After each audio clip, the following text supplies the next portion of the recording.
Well, I mean, I went to school for it. I went to college for it. Yeah. I started in high school. I mean, a big milestone for me, or a big influence on the direction for me to choose to focus in the studio, was winning some big awards in high school and traveling for them. And then I went to college, undergrad for general kind of fine art degree, but my focus was very different than what I'm doing now.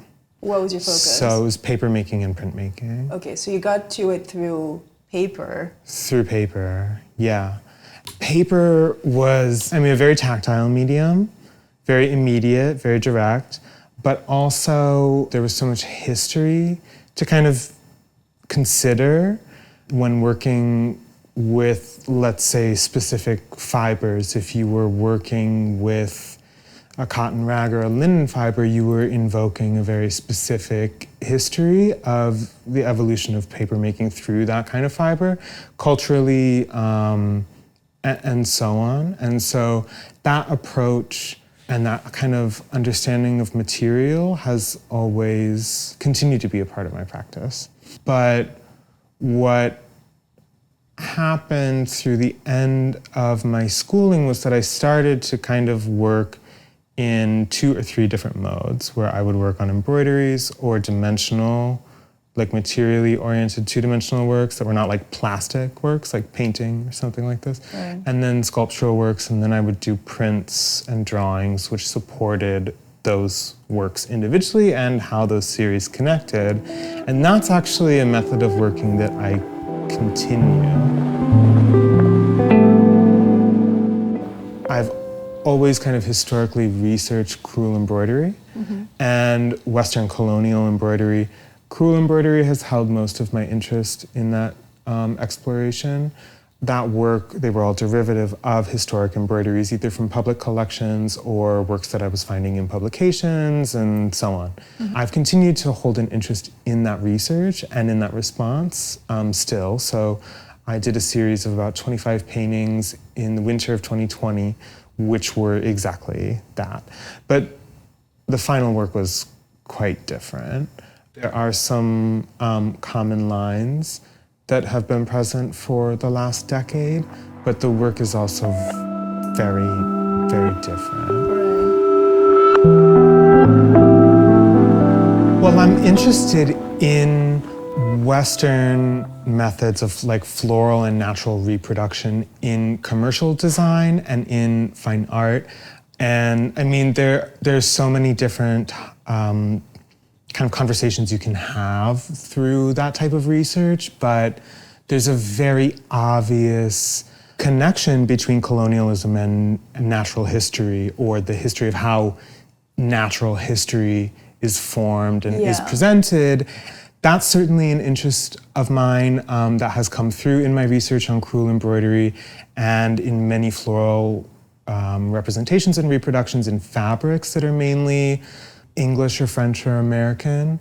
And a lot of the other, intersecting topics that come across in that research are: how do aesthetics in fine art and in commercial design and in interior design and in textiles, how do they become indicative and representational of other social constructs? How do aesthetics become feminine? How do they become masculine? What is a kind of history of feminine aesthetics, and so on and so on. And so I find that often in these very wispy, laissez-faire floral embroideries. Like and Victorian era almost? Mm-hmm. Right. Yeah. Victorian, colonial American. In the beginning of working on these small sculptures, it was very much a kind of slow progression from working just in derivative crewel embroidery kind of paintings or whatever. So I was working with Jacobean and Elizabethan fabrics and trims and beading patterns.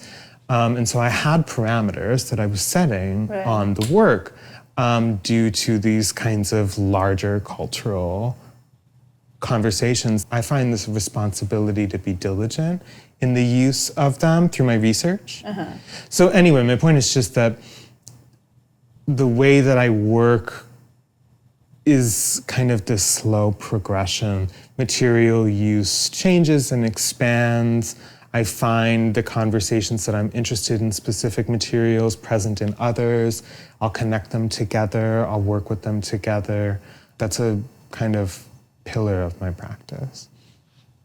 I find that the work that you do has something very kitsch about it in a way that like American design history has sometimes played into, sometimes, you know, not played into. And then with that comes camp history and like that kind of part of design. It's kind of like subcategory of design. How do those two relate together? Do you see a relationship? Is that your own interpretation of like an era that you're taking on? Sure. Well, I mean, there's the undeniable fact that the materials are cheap. They're very cheap, Really? and Even I that find like them. Toile de Juillet, whatever it's called.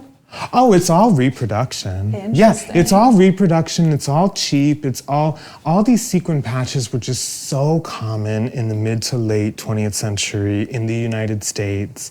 I mean, even a lot of these fabrics that I'm using that are brocades and these kind of, I mean, they're reproductions.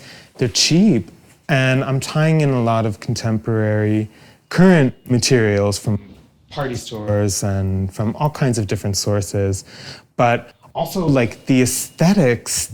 I kind of I'm always interested in this oscillation between like seriousness and tackiness. Right.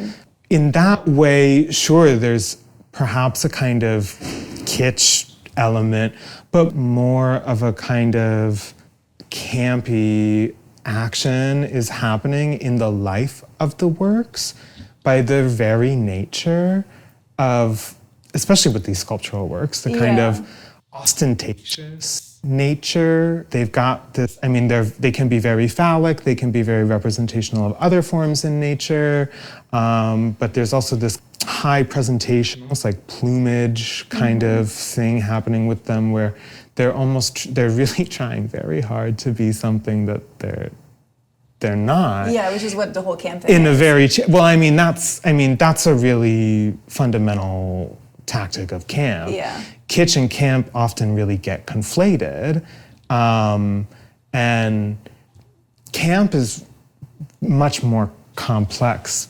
But I find that that's a little bit more. I mean, there are many instances, especially in like these wall pieces, where the focus and just the material use and the density of it engages in some more kind of broad conversations of just actual consumption.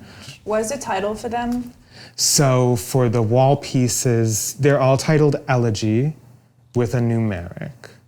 Whereas the sculptural work, the body of work is titled They Consume Each Other. Many of them, which are individually allocated, have their own titles. There's this reference to nature, but more so sex. And then there's also in my material use kind of exploring Western European colonial and American colonial kind of aesthetics and their tie to gender construction. There's a lot of play happening in the dialogue of the material use and the formal construction. So I was thinking about so many different things when titling and when kind of working through those operations in the work. And this like kind of nihilistic idea tying into that conversation seemed really relevant.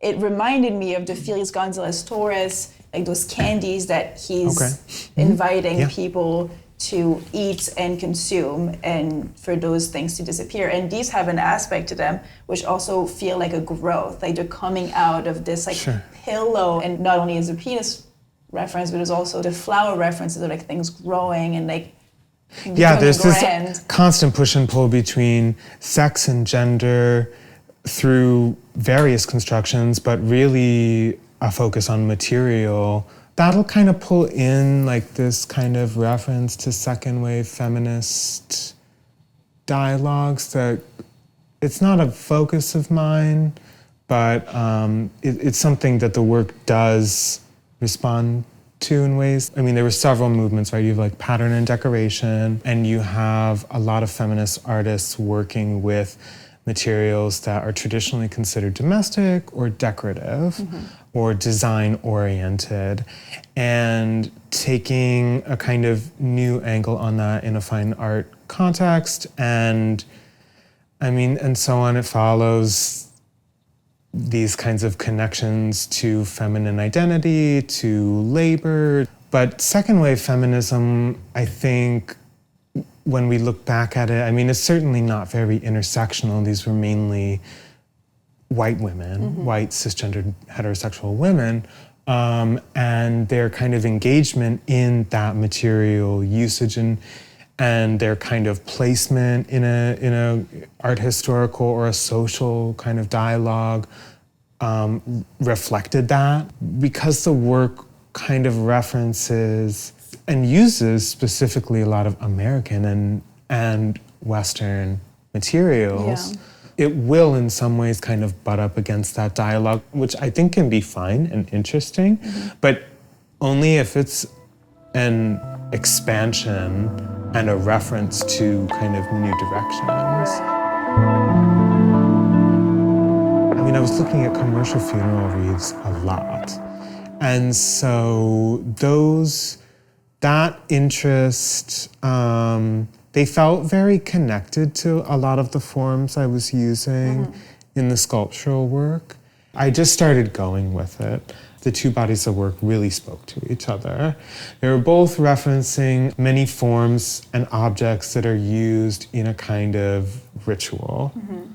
There's always this very whimsical, campy element, but they both also feel they have a sad dimension to them. Natural history and its role in colonialism is dark and violent in not the direct ways that we may necessarily consider other dimensions of colonialism, but it is still. And so there is this inherent darkness in that operation, and that's something that I'll always acknowledge in the material use. At the same time, I recognize that there is potential through a kind of camp, through a kind of method of camp to like turn that into something different. I mean, that's like the foundation of like most queer people's lives. So there's always this kind of tension, and it's hard for me to not acknowledge duality in that because it's equally present. And when you're touching upon the topic of queer identity, are you drawing a parallel there between a kind of somewhat outrageous, flamboyant aspect of queer culture that's accompanied by a dark and history and experience and that multifaceted layers that coexist there? Well, I have to say, I have really gone back and forth with how I really pull in that conversation over the years. I'm very careful about really alluding to too much queer history or any kind of, or like too many specifically theoretical threads that just, there's something about which I'm well read on and consider in the work, but then I don't pull it into the front. I have this kind of, like, I'm always trying to find a way for like that part of my identity and my experience and its relation to the work to not be the focal point for individuals and for a market to just consume. Sometimes I just want the seriousness of the research in aesthetics or in art history to be a kind of focus. The operations of this work and the way that they're just imbued with my experience is something I can't always describe. Right. But I mean, I guess I'm resisting your question, I guess, in some ways. So I'll acknowledge that I'm resisting your question a little bit. I think that a lot of artists run into that issue. I mean, especially now when identity politic is like such this kind of like central focus in the art world and market in general. I mean, it's all about kind of just fetishizing and working with. I mean, it's a lot. Yeah, definitely. I mean, I think it's very interesting to want to separate your identity instead of lead with it, because like I personally love to lead with it, right? But I think it's an interesting choice, and some of the things that I've projected onto the work, also like I think these pieces also comment on class, like yes, knowing absolutely. some of the history. Oh yes. So how I projected your experience from what I know onto it is I think this Midwest.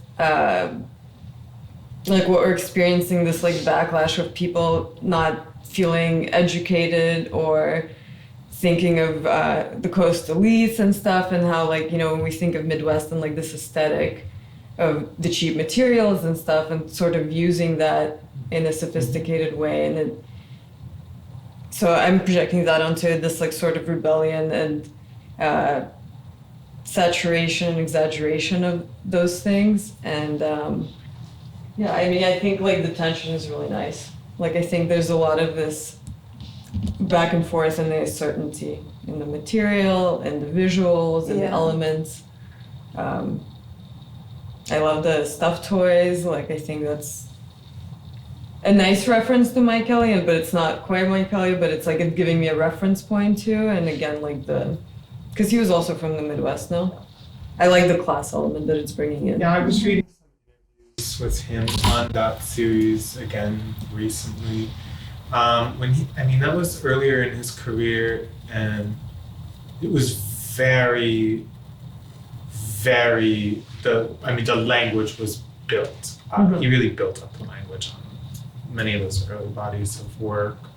There's something very different. Like he would resist a kind of like decorative connection, I think, whereas I'm really kind of utilizing one.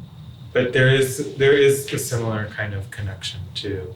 I'm really interested in engaging in these kinds of dialogues on class as well, and also how we think about and understand objects as either mundane, kind of devoid of value or meaning, or kind of being, you know, cheap or disposable, and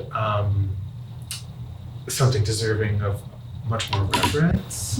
When I think of Midwest, I think of repression, and it's again taking these elements that sort of represent them and taking them back. Yeah, or to even find any interest in them at all.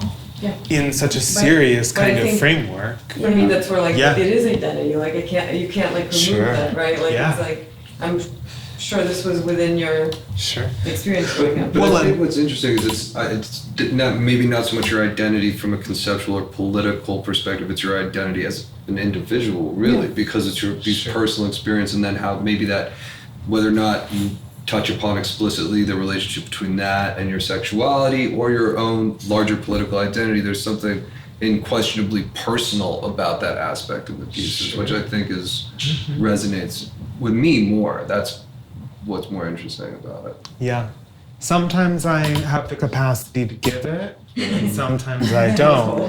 The critique that this work would be overly decorative seems to be like just not... Missing the point. Yeah, completely. Yeah. The point is that it's almost outrageously decorative, and that what the context and that the naming of them as an elegy imbues it with the cult and with the context and the way we decorate, maybe even in rituals and ceremonies of loss. I mean, that would seem like a short-sighted critique. They're also pretty creepy. Yeah. They're not like just what you'd want to have decoratively up on your wall. Like they're pretty creepy. They look like funeral wreaths. Yeah, they're a little. They're just a little. They're just a little off. They all are. You were talking about traditions. Do you ever think about religion when you're making those works? Or the tie between a tradition and its link to some kind of religion? I think about religion sometimes in the work. It's not a big focal point. I think about it. I'm not a religious person. Yeah. I mean, I certainly have experiences coming up against religion. We all do. Yeah, sure. I mean, there's a little bit, just especially in the nature of the material parameters and the interests that I have in the work, you're going to find many references to Catholicism Right. and to a lot of different branches of Christianity. Right. It's almost like how religion made its way into popular imagery. Sure. If you would say these or one of these would exist in a conceptual space of a funeral, what would they be an elegy to? Or what would have been the thing or the idea or would have died? It's interesting when I started thinking about this work and I was thinking about these potentials. I'm like, okay, there's this, there's obviously many of these interests in a kind of connection to ritual, but who's participating? And it's in that way, I've thought about that with much of my three-dimensional work, because it's present in the sculptural work, in their reference to these kinds of, pillow forms as part of rituals and funeral wreaths, as well as new work. But in that way, they become this kind of like non-portraiture in a way. They become more reflective culturally in their portraiture. Most Americans from a variety of background and identities can relate to this like very specific aesthetic that happens in that environment, and it becomes almost this like it's such a bizarre kind of nexus of colonialism through this aesthetic. It's a very strange phenomenon to me, and then you find it circulated globally as well, because many of these materials are made in Asia, and then they're circulated, and it's this kind of presence of imperialism. Yeah, the fact that there's these references to historical kind of exploitative colonial relationships, and now there's these kind of more weird global exploitative things where these materials are made in shitty conditions and like these sort of really savory. You see this tacky American shit everywhere. Yeah. And then when you do find all this really plastic materials, religious, it's always, very traditionally Christian too, which is all from the same manufacturer. But it's this like inundation of American imperialism. Should we go look at the tapestry? Oh, sure. A shroud is like a piece of fabric that you bury someone in when you put them in a common burial plot.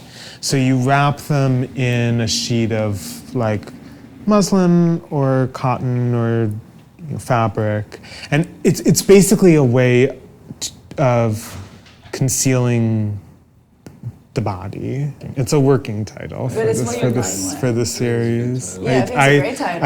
I think it works. Yeah. These are queen size quilts, obviously. So I think that in that way, the scale, the actual object, it works. How did you start thinking about them?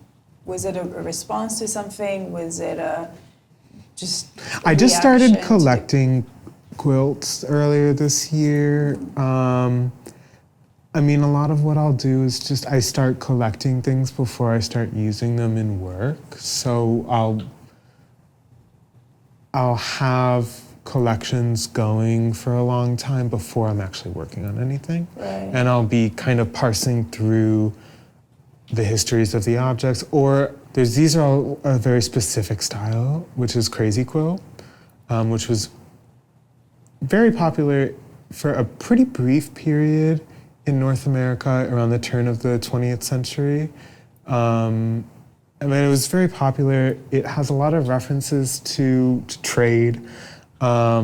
These works I've chosen to mostly buy quilts that have pretty flat fabrics, but for the most part, a lot of crazy quilts were like a real mashup of fabrics from many, many different cultures, but it was always little scraps, and it was always very this very specific stitch that you find in both of these quilts to kind of attach, and then finished with either embroidery, like these knots were very popular, but then some of the smaller quilts, you see the hand embroidery where they're kind of personalized. Some of them are dated. These are like finished? materials on overload. No, they're not even close. Really? They're Where not are you even. going with They're that? not even close. Well, so this I have to sew on all those sequin patches, and then I mean, there's a lot of detailing like these areas that are not even done on here, and then I would like to add more large material on the top, more embellishment on the sides, more fill throughout. I'll sew this on. And then this, in my opinion, needs more detailing. It just needs a lot more detailing. So I think what I'll end up doing is I'll end up hand beading detailing throughout all of it because it's only really object oriented right now. The process and how I respond to gravity is something that I think I'm done filling with material, and then I put it up and I realize it's draping away differently. Right. So like I'll go in and fill this more thoroughly, I'll fill this more thoroughly, and a little bit of this, and here, and so I kind of do a lot of back and forth with that. But it's material overload. These are by far the most challenging works I've ever made. Also, just in consideration of how much material is necessary. Yeah. Are you making them for a show? They have potentials. So right now. So are you planning to do more of them, or are you just... Yeah, this is just my next series. Right. These take considerably longer, but it's not that long, maybe a month each or something for these big pieces, which is pretty quick. Yeah, I think a lot of people them. look at my work generally and they're like, where is she finding all of this stuff? There is a glut of this stuff, like everywhere. Where do you find I buy them like secondhand. Like there's a secondhand store in Brooklyn that I've shopped at for a long time that has walls of old quilts and blankets. This quilt is from 1910. Wow. This quilt is from the 50s. This quilt, I don't know, they told me it was from the 50s. I speculate it's newer.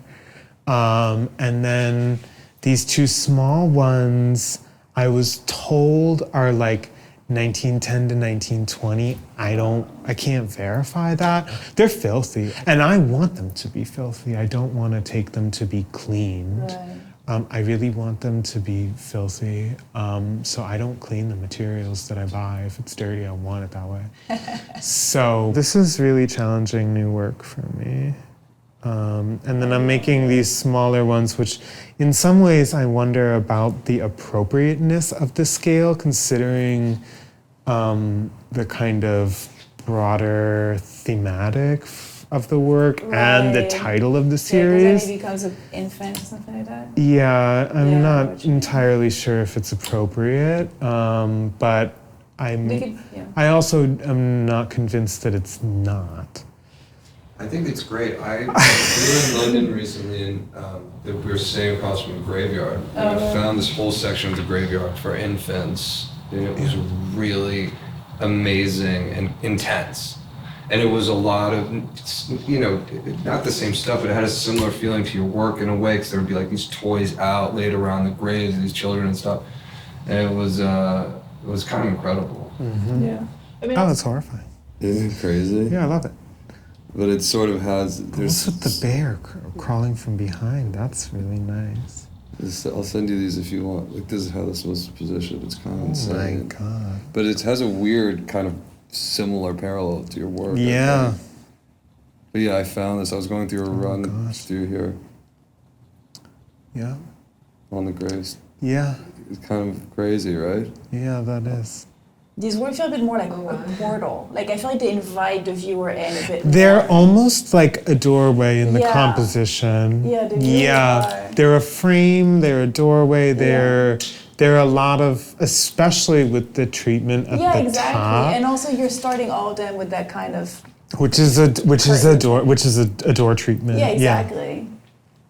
Yeah, I they're. love that feel. Yeah, they've got also just the imposition too, like where they're hung. Yeah. I mean, they have to be. I guess they could be lower if this stuff wanted to drape to the floor, but I like how imposing they are at this Yeah. height. Yeah, you're getting like sucked in. Yeah, exactly. They feel very portally. Yeah, but I'd really like to get them to, I could easily say it's finished really quick, but I'd really like to get them to a point that is Intentional. much more full. Yeah, Much more full. yeah. Oh, I'm so excited to see them when they're done. Yeah, they look amazing already. Yeah. Thank you. So far. Thank Very you. Cool. Yeah, it's a big, it's a big jump. Oh, they're great. Thank you, Max, for letting Yes, us of into your course. studio. Pleasure.